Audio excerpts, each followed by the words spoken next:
Hi everyone, I know this one's a really easy one for a lot of you out there, but I've been asked which way to turn the radiator valve to turn the radiator off. I know it can be a simple one for most of us, but for some of you, it's something you need to find out. So I'm going to take you through a couple of the rad valves that you generally got in your home.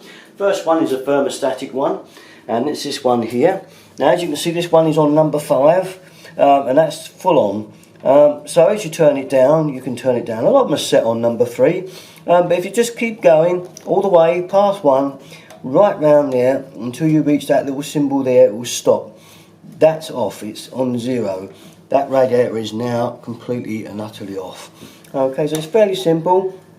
That is the frost setting, so that if you were away, it would just tick it on to prevent it from freezing if you was not at home. And that's basically a simple, easy thermostatic one. So you can see it goes clockwise, always a clockwise motion. Okay, and then back on anti-clockwise.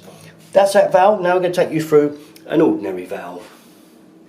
Here now we have the type of valve that most people have got and you come across in most places. This is an ordinary turn valve, and with this, remember, clockwise always turns it off, and just keep going all the way, squeaking him down until it reaches the point where you cannot turn it anymore, and that's it there. Won't go anymore. That radiator is now off. You won't get any heat through there.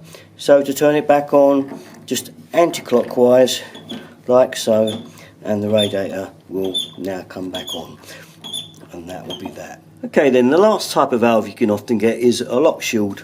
Now these would just turn round and round. I won't do anything because they're not actually connected to the valve head.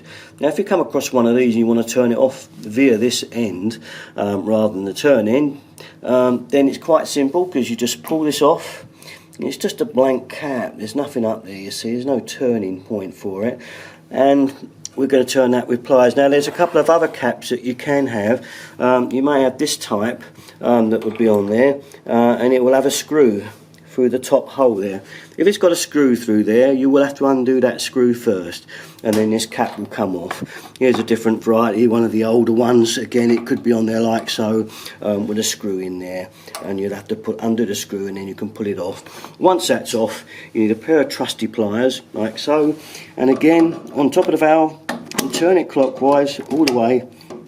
Let's keep going. It's a little bit fiddly, but just keep turning it and turning it, and there we are, it's off. When you can go no more, the valve is off, and that rad is off. So then to turn it back on, back we go the other way until we're back on. So a couple more turns, that's plenty, and that's it.